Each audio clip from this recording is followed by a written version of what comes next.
अगला जो टॉपिक है that is kinetic energy. Kinetic energy का फॉर्मूला आप सभी को पता है ना, पढ़ते हैं काफ़ी समय से, हाफ mv² 9th क्लास में भी पढ़ा था।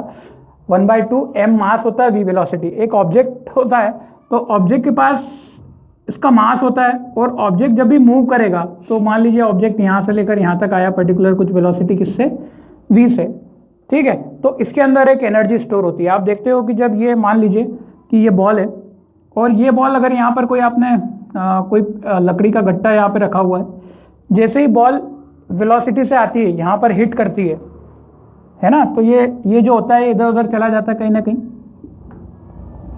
है ना, अपनी जगह से क्या हो जाता है, डिस्प्लेस हो जाता है, हट जाता है।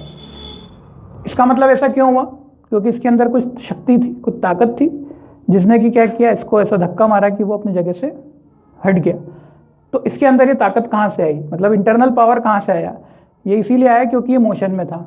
तो वहाँ से एक शब्द आता है कितना, काइनेटिक एनर्जी।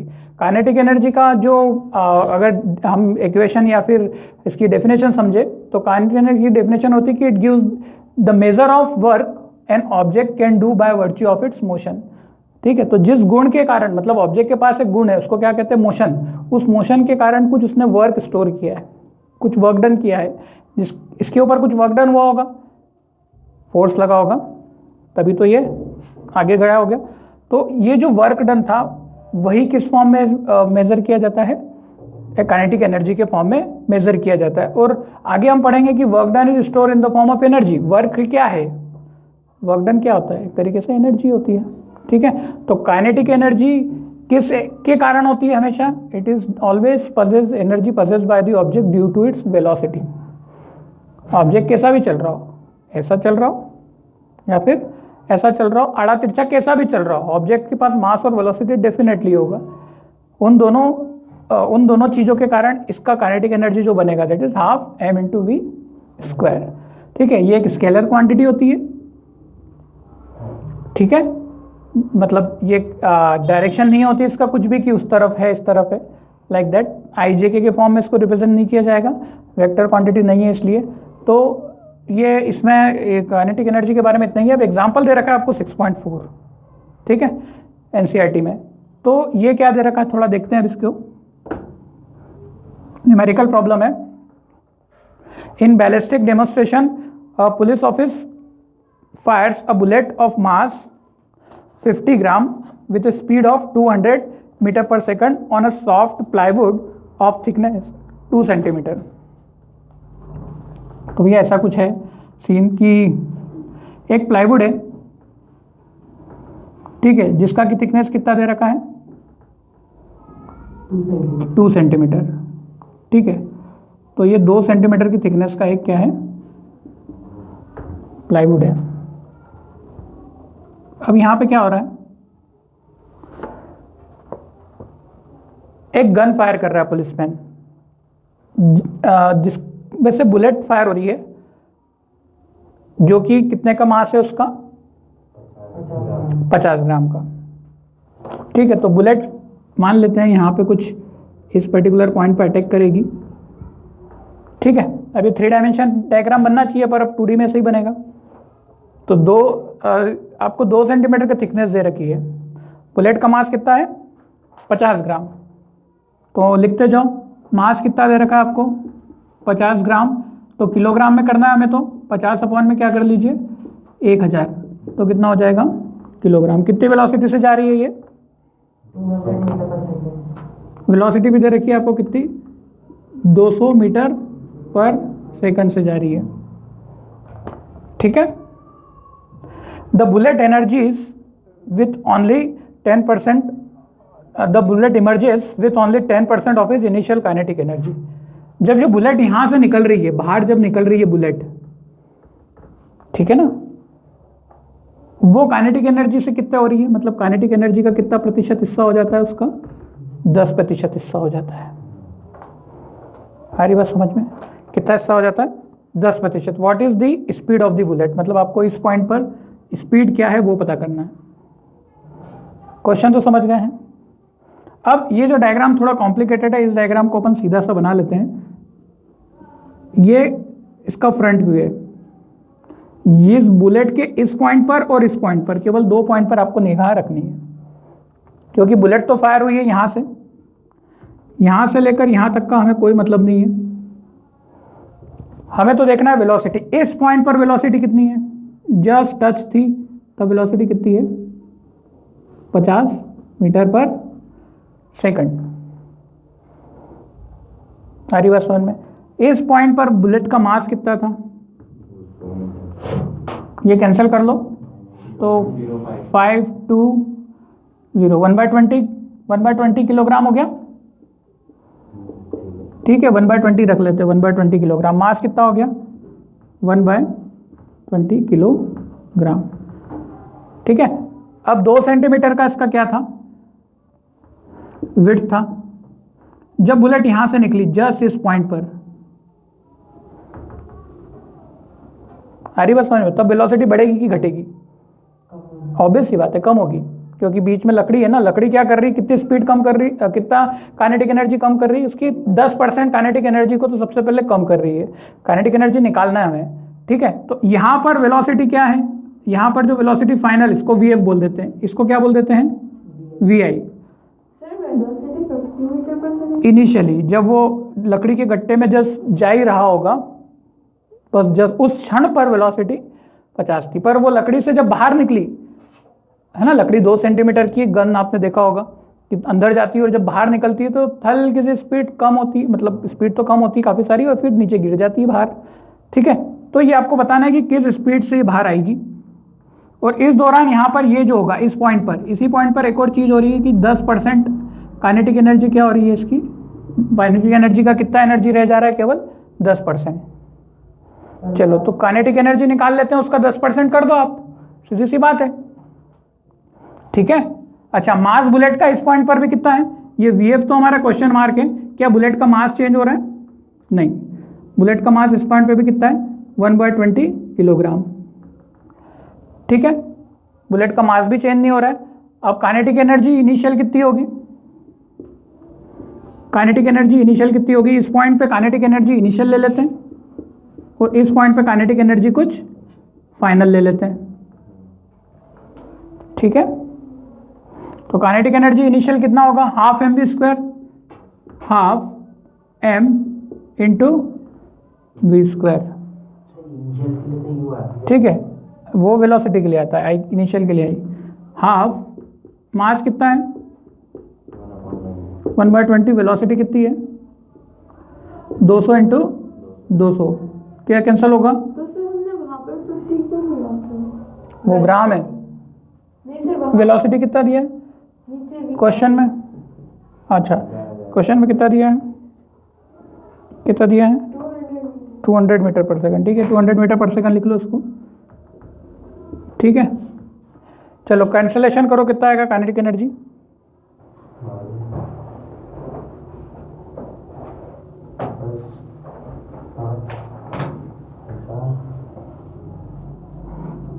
एक 0 से एक 0 काट दो, और 1 2 से ये 2 10, और 1 2 से ये 100, तो 1000 जूल आ रहा है, 1000 जूल आ गया।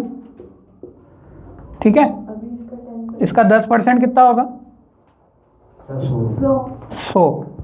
मतलब ये गई कितने से एनर्जी से थी, 1000 से, पर बाहर कितने से निकली, केवल 100 से निकली, है ना। तो समझ में आ रहा है। तो 10% ऑफ के आई कितना हो गया, 10 × 1000 अपॉन में 100, ये 0 से 0 कैंसिल हो गया, तो कितना आ गया, 100 जूल। एनर्जी की यूनिट जूल है। ठीक, इज दैट क्लियर। तो ये हमारी क्या है, फाइनल है, ये क्या है, फाइनल। तो के एफ मतलब फाइनल काइनेटिक एनर्जी क्या हो गई, 100 जूल। आपको क्या निकालना था, फाइनल वेलोसिटी निकालनी थी, मतलब उस पॉइंट पे जस्ट टक्कर खा रहा था, जब बाहर निकल रहा था, इमर्ज का मतलब क्या होता है, जब वो बाहर आ रहा है ना, तब का वेलोसिटी क्या है। तो काइनेटिक एनर्जी का फॉर्मूला फिर से लगा दो, हाफ m की जगह क्या पुट करोगे, 1/20 इंटू वेलोसिटी फाइनल का निकालना है, इसलिए half M V square is equal to कितना 100। फॉर्मूला होता है ना काइनेटिक एनर्जी फाइनल होगी initial half M V square, mass तो मास है, बस वेलोसिटी में बदलाव होगा। ठीक है, इसको निकाल लीजिए आप, कितना होगा, इसको उधर भेजेंगे तो वी एफ का square is equal to 2 into 20 into 100। तो सॉल्व करेंगे तो आपको कितना मिल रहा है, ये इसका स्क्वायर रूट है। ठीक है, तो रूट में निकालोगे तो कितना होगा, 1 2 4000 आ रहा है। कितना आ रहा है, 4000 रूट। 4000 का रूट क्या होगा, मतलब 10 रूट 40, 10 रूट 40। हाँ ठीक है, इतना गणित आता है कि नहीं तुमको करके, 2 जीरो का 1 जीरो बन के बाहर आ गया। 10 रूट 40 और 40 का रूट तो होता नहीं है, पर 36 6 का होता है। 6 का कितना होता है 36, और 7 का कितना होता है 49। मतलब 36 और 49 के कुछ बीच में है, पर 36 के थोड़ा करीब है। क्या ले लें, 6.4 ले लें, 6.5 भी नहीं होगा, लगभग लगभग अंदाजे से ले लें। 6.4 मतलब कितना हो गया, अप्रोक्सीमेटली 64 जूल, सॉरी वेलोसिटी है 64, कुछ गलत हो गया 64, हाँ 200 का कितना हो गया 64 मीटर पर सेकंड। क्या बात समझ में आ रही है, ठीक है।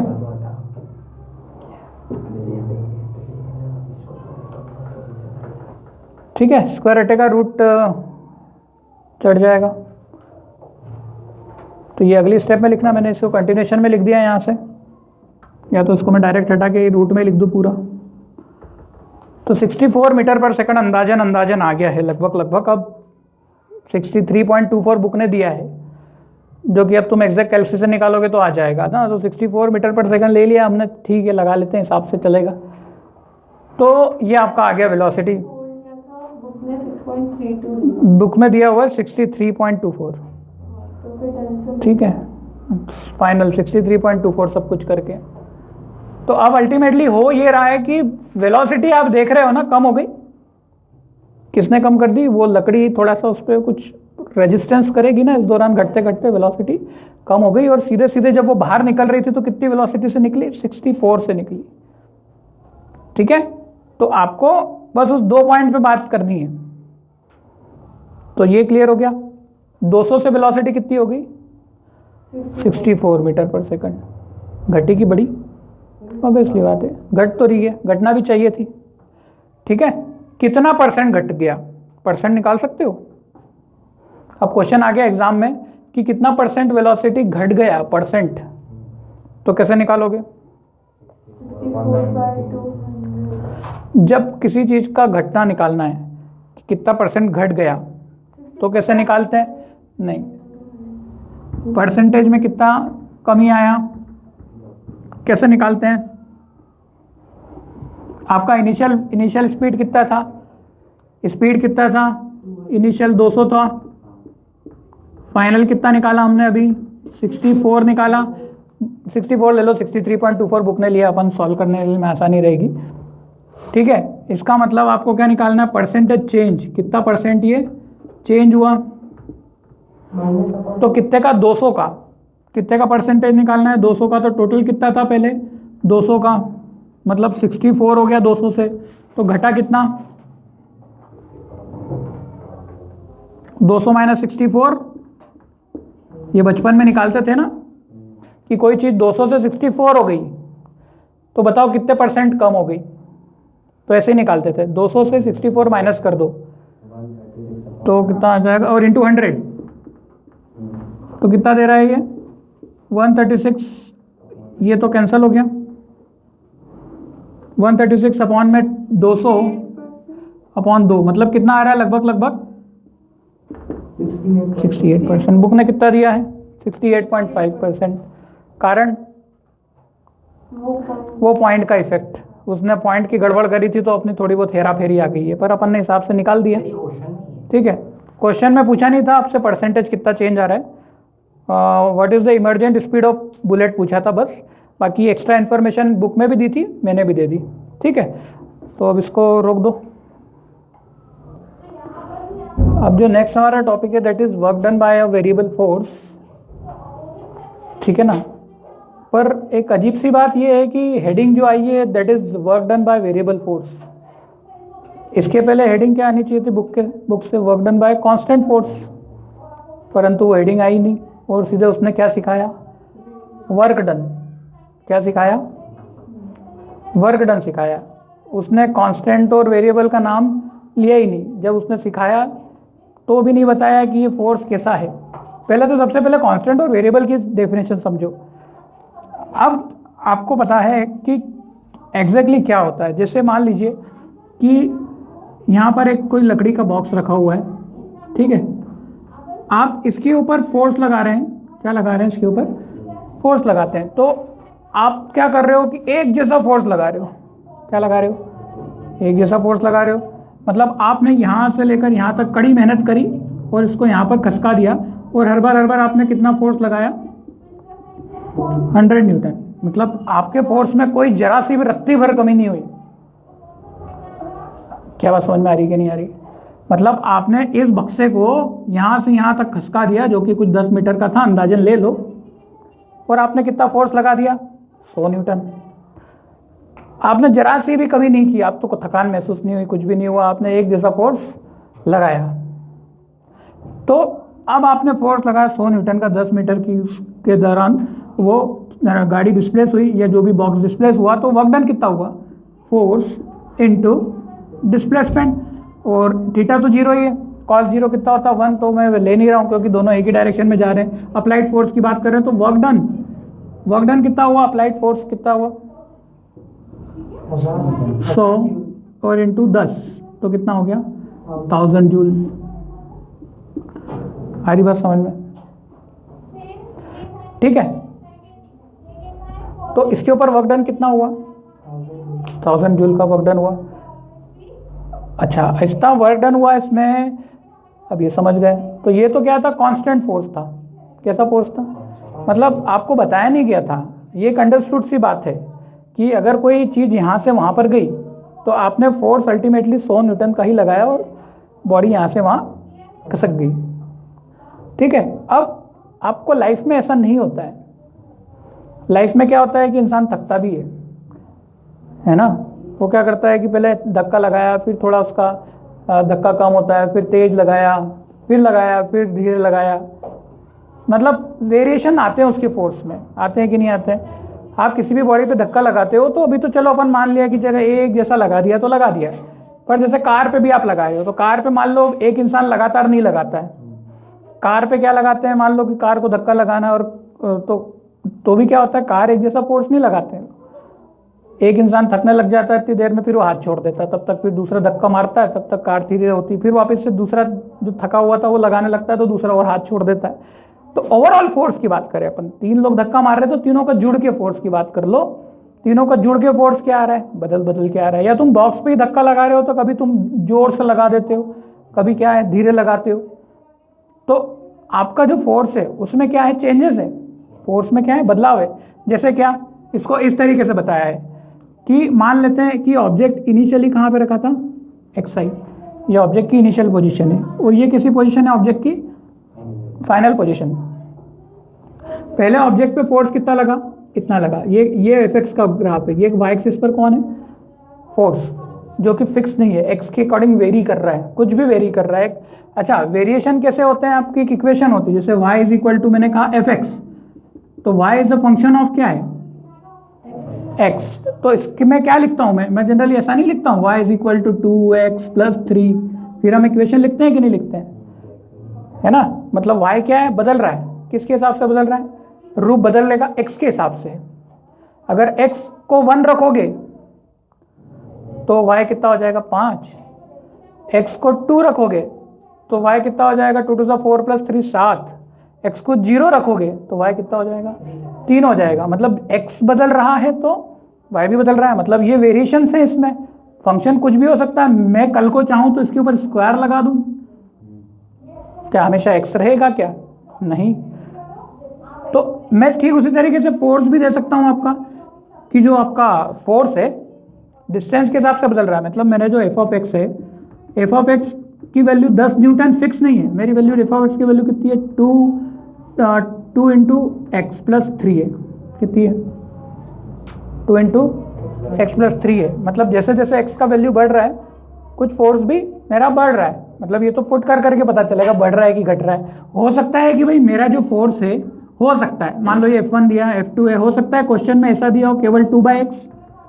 आ रही कि नहीं बात समझ में? कितना दिया है? 2/x। भाई वो तो कुछ भी दे देगा। मतलब इस बार आपको क्या मिलेगा? इक्वेशन मिलने वाली। क्या मिलने वाली? इक्वेशन। ऐसा फिक्स नहीं मिलेगा। जैसे हर बार अपन क्या देते थे कि फोर्स कितना दे दिया आपको, लेटस से 20 न्यूटन। तो 20 न्यूटन में कहीं एक्स दिख रहा है क्या आपको? नहीं दिख रहा है, क्योंकि ये फोर्स कैसा फोर्स है? Constant force. कांस्टेंट फोर्स में काहे का एक्स? कोई एक्स नहीं आएगा, वो तो एक जैसा बस आपने लगा दिया, 20 मतलब 20। अब ये कैसा है? एक्स। एक्स का वैल्यू मान लो आपने कितना रखा? 1 मीटर। एक्स का वैल्यू 1 मीटर है, तो 1 मीटर पे कितना फोर्स लगा? 5 न्यूटन का। फिर एक्स का वैल्यू कितना लगा दिया आपने? 2। एक्स का वैल्यू कितना लगा दिया? 2। मतलब मान लो जब बॉडी 2 मीटर पे थी तब फोर्स का वैल्यू कितना हो गया? 2 टू द 4, 7 न्यूटन। क्या बात समझ में आ रही है? परंतु जरूरी नहीं कि हर बार इक्वेशन बन जाए। अब भैया मैंने एक ग्राफ दे दिया आपका, ये चलो बोलो कि ये चलो ये इसका फोर्स, इसकी इक्वेशन निकाल सकते हो क्या तुम? नहीं निकलेगी। सिमिलरली ये ग्राफ भी मैंने दे दिया, इसकी इक्वेशन नहीं निकलेगी। ये बस समझाने के लिए देते हैं। इक्वेशन किसकी फिक्स होती है? आपकी स्ट्रेट लाइन की फिक्स है। जैसे ये स्ट्रेट लाइन बनेगी इसकी 2x + 3, y = mx + c। हमने सीखा हुआ है y = mx + c। वेरिएबल बदल गए हैं बस। यहाँ पे y क्या हो गया? फोर्स। x डिस्प्लेसमेंट हो गया, y एक्सिस पे फोर्स ले लो, x आपका x डिस्प्लेसमेंट ले लो। तो आप इसका भी थीटा वगैरह निकाल के अगर थोड़ा बहुत याद हो तो इक्वेशन बना सकते हो, मतलब ग्राफ प्लॉट कर सकते हो। इतनी मगजमारी करने की जरूरत नहीं है वैसे तो, क्योंकि हम जो आगे पढ़ रहे हैं वो इसी के बारे में पढ़ रहे हैं। पहले तो तुम्हें समझ में आया कि वेरिएबल फोर्स क्या होता है और कांस्टेंट फोर्स क्या होता है। ठीक है? वेरिएबल फोर्स में ऑब्जेक्ट पे धक्का ज़्यादा कम होता रहेगा, कुछ भी होता रहेगा, बदलता रहेगा, पर अपन उसका अनुमान नहीं लगा पाएंगे ना कि कितना कितना फोर्स लगा, क्या क्या लगा। अच्छा चलो ये समझ में आता है। अब इसको निकाले कैसे भला? इसको नहीं मिटाना था मुझे, इसको भी मिटाने लग गया। इसको निकाले कैसे है ना? इसको बना रहने देते हैं अभी। इसको निकाले कैसे?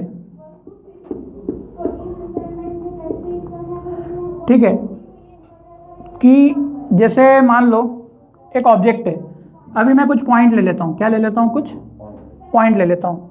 एक पॉइंट यहाँ पे है, एक पॉइंट यहाँ पे है, एक पॉइंट यहाँ पे है। मान लेते हैं ये डिस्टेंस है 1 मीटर का। ये डिस्टेंस कितना है? 1.1 मीटर का। सॉल्व नहीं करेंगे अपन, इसको सॉल्व नहीं करेंगे अपन, बस ऐसे ही मैं समझाने के लिए बता रहा हूँ, है ना। ये थोड़ा दूर दूर इसलिए ले लिया क्योंकि आपका जो ग्राफ है पास लूँगा ना तो फिर बहुत ज़्यादा हौच-पौच हो जाएगा। ये 1.3 का। अरे बस समझ में। अब देखो सब पे फोर्स सेम लगाया क्या मैंने? जैसे मान लो कोई ऑब्जेक्ट था, सबसे पहले इनिशियली कहाँ से था?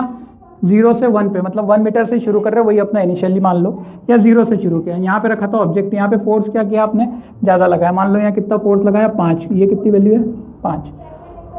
अब 1.1 पे जब ऑब्जेक्ट आया तब आपका फोर्स कुछ हो गया, अंदाजन मन से मनगढ़ंत ले लिया मैंने, कितना? 10। फिर यहाँ पर ये वैल्यू भी कितनी है? 10। आ रही बात समझ में? 1.2 पे भी कितना फोर्स लगाया? 10। फिर यहाँ पर मैंने ये वैल्यू पे कितना फोर्स लगाया? 9। अंदाजे से कुछ 9 आ जाएगा न्यूटन में। अब मैंने बोला कि बताओ कि पूरा वर्क डन कितना हुआ, तो आप क्या कर लोगे? सबको मल्टीप्लाई कर लो और प्लस कर लो भाई, यही तो चारा बचेगा कि नहीं बचेगा। मतलब पहले का क्या आएगा? इसका क्या आएगा? 1 इंटू, अच्छा इस पर कितना आ रहा है? पहले 0 पे, ठीक है 0 पे तो कुछ लेने की जरूरत नहीं है, अपन ये 1 से ले लो। ऑब्जेक्ट कहाँ से चालू किया अपन ने? लेटेस्ट से 1 से ले लो। ग्राफ कैसा बन गया? छोटा सा कर्व में की बात करूँ तो कुछ ऐसा बन गया कि नहीं बन गया? ठीक है, तो 1 इंटू कितना फोर्स लगाया? इसका तो निकाला नहीं अपन ने, इसका कितना लगेगा? कुछ अंदाजे से ले ले, कुछ 7 ले ले, 7 ले ले, चलेगा। तो 1 पे कितना आया? 7 प्लस 1.1 पे कितना आया? 10। 1.2 पे कितना, मतलब 10 इंटू 1.1 प्लस ये 1.2 पे भी कितना आया 10। ठीक है, आया समझ में नहीं आया? कुछ वैल्यू गड़बड़ तो नहीं कर दी मैंने? सही है। 1.3 पे कितना है 9, अरे आगे पीछे लिख दिया बस। 1.3 पे कितना हो गया 9, मतलब ये टोटल क्या निकल जाएगा मेरा, वर्क डन। क्या बात समझ में आ रही? बस यही चीज वेरिएबल फोर्स में आपको कॉन्सेप्ट के रूप में लगानी है। तो हमने क्या किया बेटा, ऐसे छोटे छोटे रेक्टेंगल बना लिए कि नहीं बना लिए? छोटे छोटे क्या बना लिए, रेक्टेंगल ही तो बनाया हमने केवल वैल्यू देखने के लिए। इसका मतलब यहां से यहां तक का दूरी ये क्या है, लेंथ, और यहां से यहां तक का दूरी क्या है, हाइट या ब्रेड्थ। लेंथ इंटू ब्रेड्थ क्या फॉर्मूला होता है, एरिया का। मतलब अल्टीमेटली हमने एरिया का ही तो फॉर्मूला लगाया, एरिया का फॉर्मूला लगाया पर ये फ्लैट वाला लगाया। कैसा लगाया, फ्लैट वाला। अब इतना सा एरिया तो क्या है तुम्हारा, काउंट नहीं हो रहा, इतना सा एरिया काउंट नहीं हो रहा, चलेगा क्योंकि वो बहुत माइनर सा एरिया है इसके कंपैरिजन में। क्या बात समझ में आ रही है? हम काउंट तो क्या कर रहे हैं, काउंट कैसा कर रहे हैं, हाँ, क्योंकि मैंने ग्राफ भी बहुत चौड़ा लिया है, 1 और 1 का के बीच में इतना गैप मैंने कम लिया है। और फिर ये जो है ये सब वैल्यू इतनी ज़्यादा मैटर नहीं करती, थोड़ा बहुत इसमें क्या है ऊंच नीच होती रहती है। हाँ, स्केल 1 की 0.1 की नीचे चल रही है, ऊपर 1 की, कुछ भी इस तरीके से मैंने चेंजेस किए हैं। आपको कॉन्सेप्ट समझ में आ रहा है कि सीधी सी बात है कि आप हर एक पॉइंट पे क्या निकाल रहे हो, वर्क डन निकाल रहे हो। क्या बात समझ में आ रही है कि नहीं? ठीक है। अब यही चीज़ मैंने आपको देखो इस ग्राफ पे समझाई है कि मान लो ये एक पर्टिकुलर ग्राफ है, ठीक है। अब इसके बीच में क्या फोर्स नहीं लग रहा है, क्या बताओ? लग रहा है। अब वो कितना लग रहा है उसको तो हमने लिया ही नहीं, तूने तो क्या कर लिया भाई, बीच के 2 पॉइंट ले लिए तेरे मर्जी से। नहीं समझ में आ रही बात? अपन ने मर्जी के 2 पॉइंट ले लेना है। आप बोलोगे कल को खड़े हो जाओगे सर इन दोनों पॉइंट का लो, मेरी तो इसकी इच्छा लेने की। फिर बोलूंगा कि फिर एक बच्चा होगा, फिर नहीं सर इन दोनों के बीच में भी लो। फिर दूसरा बच्चा होगा, नहीं सर इन दोनों के बीच में लो। पर इससे तो कितने पॉइंट है, हजारों पॉइंट है, कोई इसकी कोई कमी नहीं है भाई। इसी चीज़ की चीज़ यहाँ पे आती है बात। ये क्या बता रहा है कि आपका जो ग्राफ है एक्चुअली वो ग्राफ क्या है, मान लो ये जो छोटे छोटे स्ट्रिप है ना, ये कितने हैं, बहुत पतले पतले से। कितने हैं, बहुत पतले से। और मैंने आपको जब शुरू में बताया था कि बहुत छोटी सी चीज़ को क्या बोलते हैं, डेल्टा एक्स। क्या बोलते हैं, डेल एक्स का मतलब क्या होता है, वेरी वेरी स्मॉल, मतलब स्मॉल एक्स। डेल्टा मतलब स्मॉल और एक्स मतलब जो भी चीज़ है स्मॉल। तो मतलब यहाँ पर स्मॉल कौन है, एक्स। मतलब यहाँ पर कि ये जो पतला सा दूरी, ये कितना है, बहुत छोटा सा दूरी है। मतलब आप जो फोर्स ले रहे हो ना बेटा डेल्टा एक्स, वो क्या ले रहे हो, इतना चौड़ा नहीं है। दिखाने के लिए तो मुझे क्या लेना पड़ा, इतना दिखाना पड़ा है। मतलब डेल्टा एक्स क्या, पतली सी स्ट्रिप है। कैसी स्ट्रिप है, इसको अगर मैं थोड़ा सा और देखूं तो फिजिक्स क्या कहता है इसको, कि ये इतनी पतली स्ट्रिप है, इतनी पतली स्ट्रिप है कि डेल्टा एक्स क्या कर जाता है, 0 की तरफ टेंड कर जाता है। अगर ये 0 की तरफ बढ़ गया, इसका मतलब डेल्टा एक्स है ही नहीं, अल्टीमेटली इसकी कोई दूरी तो है ही नहीं, मतलब ये तो सिंगल डंडी है। नहीं आ रहा समझ?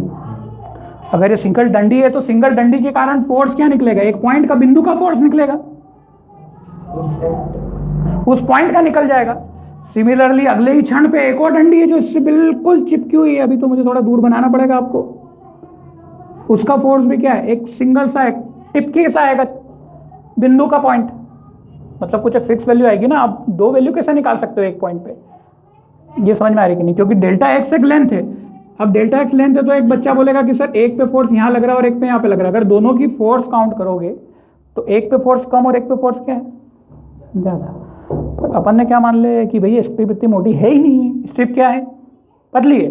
पतली है मतलब इस पर एक ही फोर्स लगेगा और थोड़ा सा इसको सेंटर वाला फोर्स दे देगी, भाई साहब ये इसका वैल्यू है। नहीं तो फिर कैसे करोगे, इधर का ना उधर का, कौन सी वैल्यू लो? क्या बात समझ में आ रही है? तो इसीलिए अपन क्या अज्यूम करते हैं कि if displacement delta x is small, मान लो डिस्प्लेसमेंट क्या है, बहुत छोटा। अपन पूरी जर्नी का मतलब ये जर्नी कहाँ से शुरू हुई, फोर्स कहाँ से लगना चालू हुआ, एक्स आई से। कब तक लगा गया फोर्स, एक्स तक। अपन इसके बीच में एक पतली सी स्ट्रिप ले लेते हैं जिसको क्या बोला, जैसे मैंने लिया ना डार्क कर लिया, वो ले लिया कि छोटा सा स्ट्रिप ले लिया, इसको क्या बोलते हैं, डेल्टा एक्स। बहुत स्मॉल डिस्प्लेसमेंट हुआ इस दौरान। उस दौरान आपका फोर्स कितना होगा, कुछ एक टिपकी सा फोर्स आएगा यहाँ पे। दिखने में तो आपको देखो ऐसा कुछ दिख रहा है ये, परंतु मैंने बता दिया कि इतना बड़ा फोर्स नहीं होता है। फोर्स एक पॉइंट का है, अलग अलग फोर्स नहीं है। उसमें क्या मान लिया गया इन्होंने कि एक फिक्स पॉइंट है। मतलब अगर डेल्टा एक्स स्मॉल है तो एफ एक्स की वैल्यू को हम क्या ले सकते हैं, कांस्टेंट ले लो आप, क्योंकि वो इतना पतला है कि एक सिंपल सा टिपकी सा एक पॉइंट आएगा कांस्टेंट। ये तो चौड़ा लोगे तो फिर वो तो ऐसा आ रहा है ना, ऐसा आ रहा है, तो ये कांस्टेंट थोड़ी है। इतनी दूरी पे कम, फिर ज़्यादा ज़्यादा ज़्यादा, ये तो बदलता हुआ आ रहा है।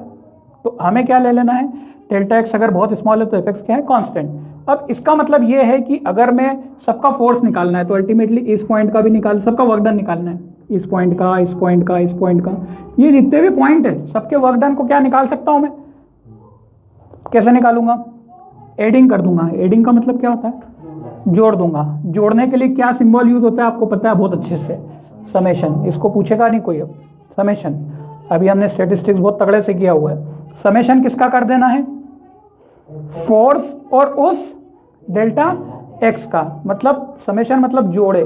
क्या आपको समझ में आ रही कि नहीं, एक जोड़ करके बताया था मैंने, प्लस करके, force into displacement, force displacement, force displacement का क्या है, प्लस है, मतलब आप सारे डिस्प्लेसमेंट को क्या कर दो, प्लस कर दो।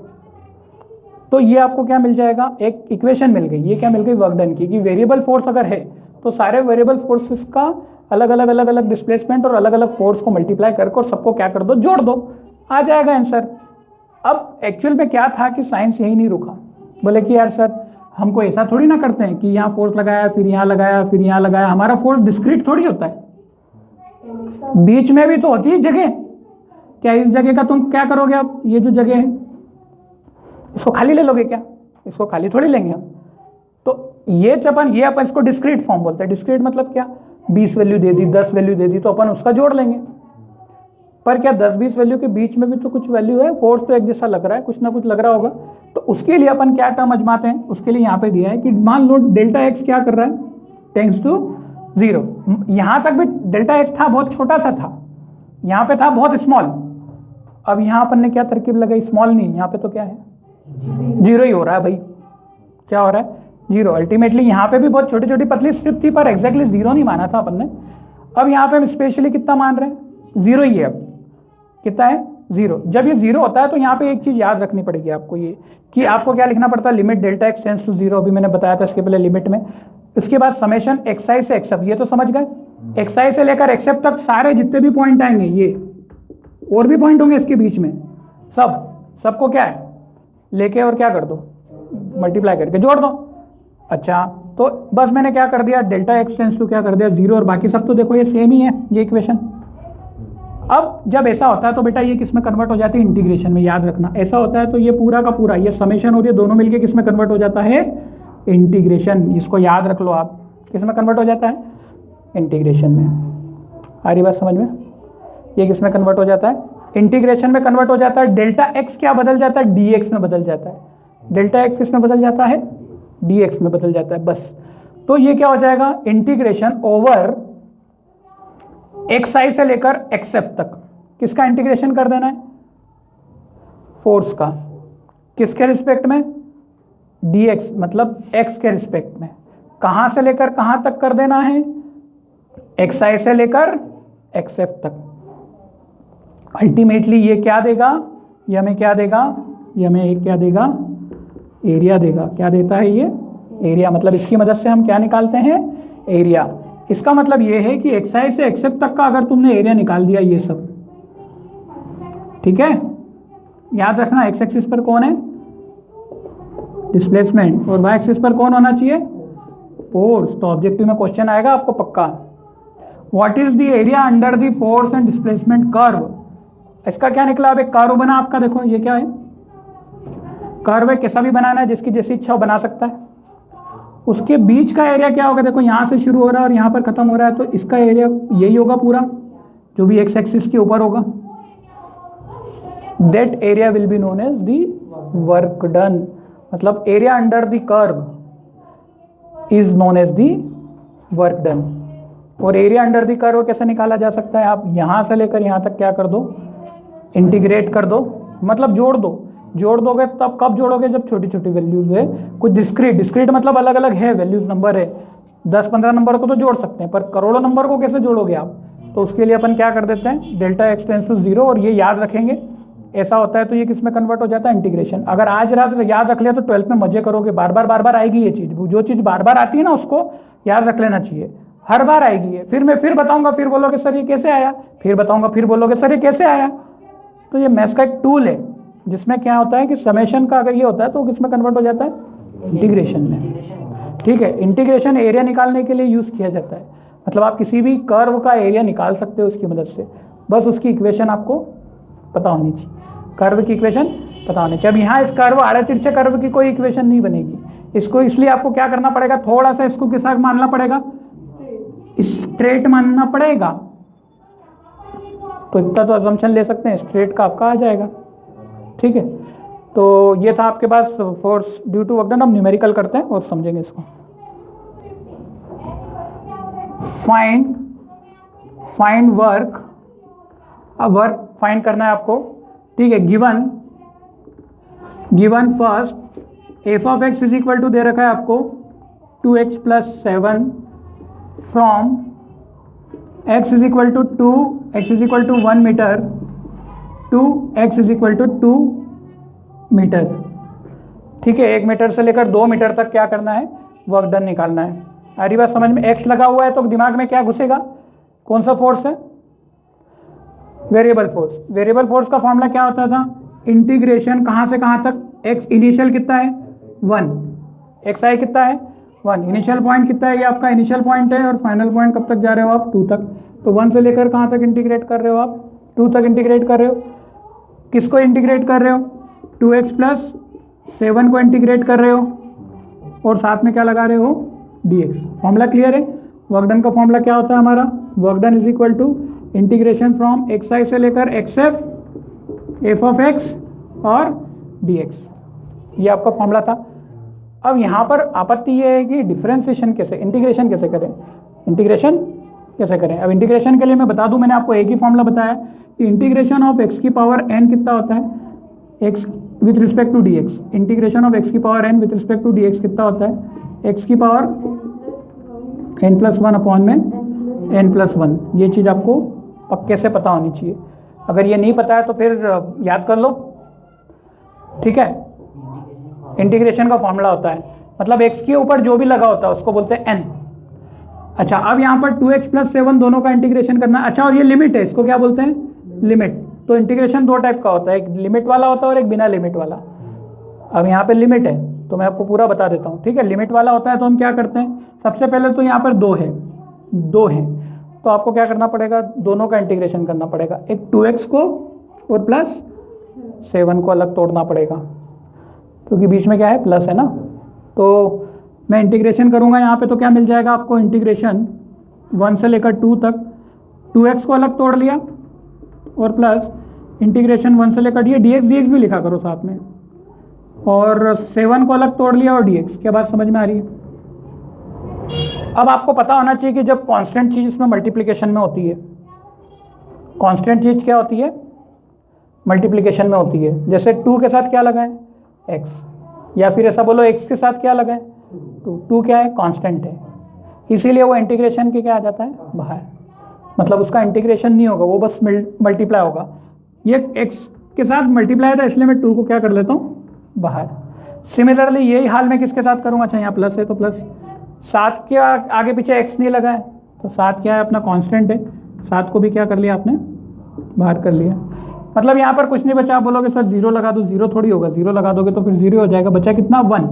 कितना बचा, 1। अब बोलोगे सर 1 को भी बाहर निकाल लो, 1 भी तो कांस्टेंट है।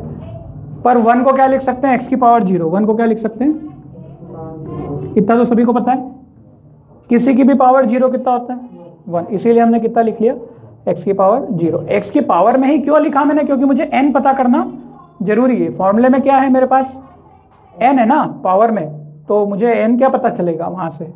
ठीक है, x की पावर 0, n 0 हो गया इसके लिए, और इसमें क्या है, x की पावर 1, तो n कितना हो गया, 1। अच्छा, जब इंटीग्रेशन सॉल्व होगा x की पावर 1 का इंटीग्रेशन क्या हो जाएगा, देखो 2 को क्या करो, अभी बाहर ही रखो, 2 को क्या करो, बाहर रखो। जब इंटीग्रेशन सॉल्व हो जाएगा तो ऐसा ब्रैकेट लगा देना, कैसा ब्रैकेट, ऐसा ब्रैकेट। x की पावर 1 का इंटीग्रेशन कितना हो जाएगा, x की पावर n कितना है, 1, x की पावर 1 + 1 मतलब x की पावर 2, और अपॉन में 1 + 1 कितना हो जाएगा, 2। और लिमिट अभी भी पुट नहीं की है, आखिरी में लिमिट पुट कर लेना, इसको 1 यहाँ लिख लो और 2 यहाँ लिख लेना।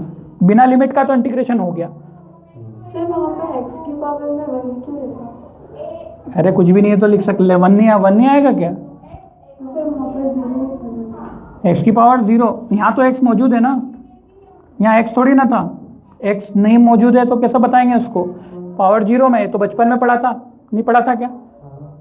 हाँ, बचपन की चीज़ें याद रखा करो, वही तो याद नहीं रहता सर। प्लस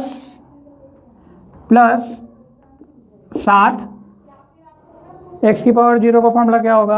एक्स की पावर 0 मतलब एक्स की पावर n+1 मतलब 0+1 मतलब एक्स ही बचेगा क्या? एक्स लिख दूँ डायरेक्ट, कोई दिक्कत तो है नहीं। और फिर लिमिट क्या, 1 से लेकर 2 तक। इतना समझ में आया?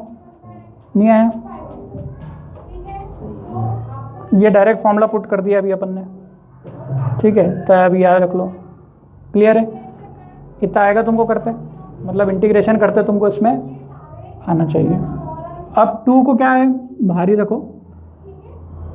आप चाहो तो देखो, ये 2 से 2 क्या कर सकते हो, चाहो क्या काट ही दो, ठीक है? क्योंकि ये लिमिट के कारण कोई फर्क नहीं पड़ेगा इसका, 2 से 2 क्या है, काट दो।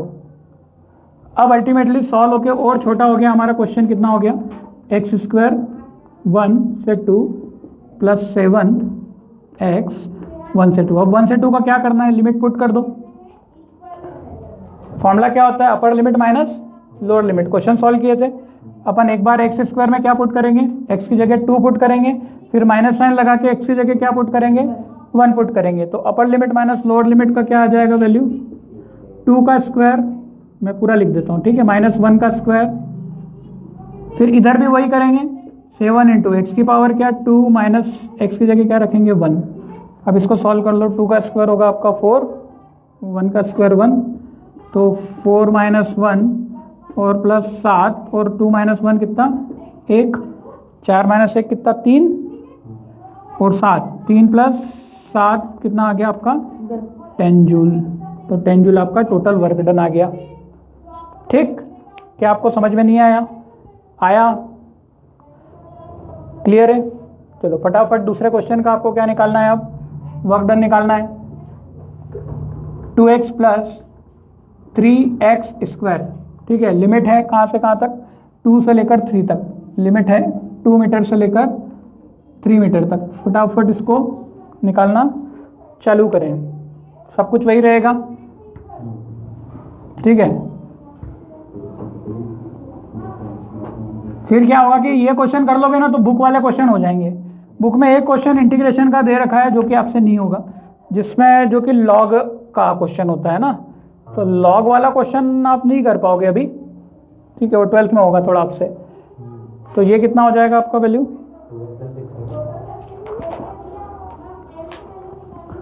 2 इंटीग्रेशन क्या कर दोगे आप, ये हटा दो, ये वैल्यू कहाँ से कहाँ तक रखोगे, 2 से लेकर 3 तक रखोगे, 2x + 3x²।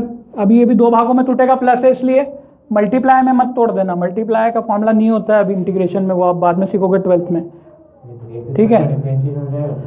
3x² अलग से करेंगे ना बेटा, 2 और 3 को बाहर फेंको, ये तो हो जाएगा 2, पहले होगा x dx और 2 से लेकर 3 तक, प्लस 3 को बाहर फेंको, x² dx 2 से लेकर 3 तक। इंटीग्रेशन में कांस्टेंट आड़े नहीं आना चाहिए, फेंको साले को बाहर, वो नहीं आना चाहिए, दिक्कत नहीं देना चाहिए, उनको साइड में रखो, जीरो मत कर देना।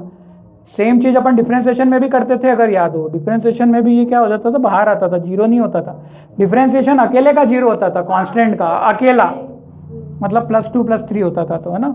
अब क्या होगा, x की पावर में कितना 1 और यहाँ पावर कितना 2, तो सीधे सीधे क्या हो गया, 2x² / 2 प्लस 2 से लेकर 3 और 3x³ / 3। मैंने ना जानबूझ के 2 और 3 ऐसा लिया था कि कट जाए ना, इसका मतलब ये नहीं है कि बार बार कटेगा। अच्छा तुम ये 2 और ये 2 मत काट देना भैया, ये लिमिट का है, ये 2 और ये लिमिट का 2 है, 2 से 3 तक। अब जब इंटीग्रेशन हो जाता है ना, उसके बाद बड़ा ब्रैकेट लगाते हैं, उसके बाद इंटीग्रेशन लगाते मत जाना, ये हो जाए ना इंटीग्रेशन, उसके बाद फिर क्या लगाते हैं, बड़ा ब्रैकेट। ये 2 से 2 काट सकते हैं आप और 3 से 3 भी काट सकते हैं, मतलब कुल मिला के ये हो गया x² 2 से लेकर 3 प्लस ये हो जाएगा आपका x³ 2 से 3। क्या आप वैल्यू पुट कर सकते हो खुशी खुशी, बिल्कुल कर सकते हो। एक बार अपर लिमिट और एक बार लोअर लिमिट, खुद से कोशिश करो निकालने की, खुद से कोशिश करो निकालने की, इधर मत देखो, ठीक है। मैं सॉल्व कर रहा हूँ, फिर आप देख लेना कि आपका आंसर मैच हो रहा है क्या। 2 की पावर 3, 2 की पावर 3, ठीक है। हाँ ठीक है, क्लियर हो गया। इंटीग्रेशन सब अच्छे से आ गया। कितना आ रहा है फाइनल आंसर? कितने लोगों का आ रहा है? 24। आपका भी आ रहा है, मतलब 3 3 9 माइनस 2 2 4 प्लस 3 3 9 3 27 माइनस 8। तो अब इसको सॉल्व कर रहे हो तो सूत्रों से पता चल रहा है कितना? 24 जूल। क्या आपको समझ में आ गया? Work done by variable force, ठीक है। इसके बाद जो नेक्स्ट दे रखा है आपको एग्जांपल 6.5, वो सॉल्व करते हैं अपन, ठीक है। ठीक है, होमवर्क ये नोट करो, ये 3 क्वेश्चन करना और फिर बता देना क्या क्या आंसर्स हैं कल, ठीक है। अब एग्जांपल 6.5 कर रहे हैं। एग्जांपल 6.5 देखो, a women pushes a trunk on a railway platform which has a rough surface, she applied a force of 100 newton over a distance of 10 metre. देखो ये ग्राफ नहीं दिया था आपको, ठीक है। तो 10 मीटर तक उसने कितने का फोर्स लगाया? 100 न्यूटन तक का। तो ये तो लगा लोगे 100 न्यूटन 10 मीटर तक। उसके बाद फिर क्या? Thereafter she get progressively tired and her applied force reduces linearly with a distance of 50 newton. मतलब यहाँ पर ये थक जाती है, उसके बाद फिर धीरे धीरे धीरे फोर्स को कम करना चालू करती है और प्रोग्रेसिवली कम करती है और फोर्स कितना कर देती है? यहाँ तक कम करते करते 50 न्यूटन तक कम कर देती है। क्या बात समझ में आ रही है? ठीक है। The total distance through which the trunk has been moved is 20 metre. Total distance में ट्रंक कितना मूव हुआ है? मतलब यहाँ से 0 से लेकर ये डिस्टेंस पूरा कितना? 20 मीटर। तो ये 20 मीटर का अपन ने बना लिया है। फिर क्या पूछा है?